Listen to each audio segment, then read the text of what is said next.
सड़क की मांग को लेकर ग्रामीणों ने किया वोट बहिष्कार। हाइलाकांदी 3 मई हाइलाकांदी जिले के गिंदाछड़ा गांव में ग्रामीणों ने पंचायत चुनाव का बहिष्कार किया। 2 मतदान केंद्रों पर एक भी वोट नहीं पड़ा। ग्रामीणों का आरोप है कि आज तक गांव में सड़क, पानी, स्कूल जैसी बुनियादी सुविधाएं नहीं मिली। कई बार प्रशासन व मुख्यमंत्री से शिकायत के बावजूद कोई सुनवाई नहीं हुई। गांव वालों ने चेतावनी दी कि जब तक मांगे पूरी नहीं होती आगे के चुनाव का भी बहिष्कार किया जाएगा। अभी भरोंसरा कुकीसरा जीपी के 2 ग्रुप वोट बॉयकॉट किया है। तो अभी पूछता हूँ क्यों बॉयकॉट किया। एक युवक से, आप लोग क्यों वोट बॉयकॉट किया? हम लोग इसलिए वोट बॉयकॉट किया है जहाँ कि यहाँ पे 1937 साल से हम लोग यहाँ पे रह रहे हैं और स्वाधीन का बाद जितना साल से वोट हो रहा है हम लोग वोट देते आ रहे हैं। फिर भी सरकार हम लोग को मांग पूरी नहीं किया, कुछ देखता नहीं है। हम लोग को ना रास्ता देते हैं, ना पानी का सुविधा देते हैं, ना स्कूल का सुविधा, ना हॉस्पिटल का सुविधा, आज तक कुछ भी नहीं है। इसलिए हम लोग जब तक हमारा मांग पूरी नहीं होगी तब तक वोट नहीं देंगे। वोट देने से पहले हम लोग चाहिए रास्ता होना चाहिए। जब तक रास्ता नहीं देंगे हम लोग वोट भी ऐसे बॉयकॉट करते रहेंगे।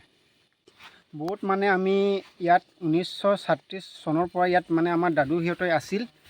এতিয়ালৈ মানে এতিয়া 2025 হৈ গ'ল, এতিয়ালৈ মানে চৰকাৰী সুবিধা একো নাই। আমাৰ ৰাস্তা মেইন প্ৰব্লেম হ'ল ৰাস্তা লাগে। তাৰপিছত আমাৰ ইয়াত কোনো মানে হেল্প চেণ্টাৰ নাই। ইয়াত বিমাৰী হ'লে কিবা প্ৰেগনেঞ্চি হ'লে আমাৰ ৰাস্তাত কেইটা মানুহ মৰি যায় আৰু কেইটা ৰাস্তাতে ডেলিভাৰী হৈ যায়। এইটো মানে খুব দুখৰ বিষয়। আৰু মই চৰকাৰক এইটোৱে ৰিকুৱেষ্ট কৰিছোঁ, মানে চৰকাৰে আমাক এইটো চাবলৈ। আমিতো পাহাৰী মানুহ, ইমান মানে লেখা পঢ়াও নাই, ইয়াত গাঁৱত স্কুলেই নাই। এতিয়া চৰকাৰী চাউল ল'বলৈ লাগিলে ছিগনেচাৰ দিব লাগে।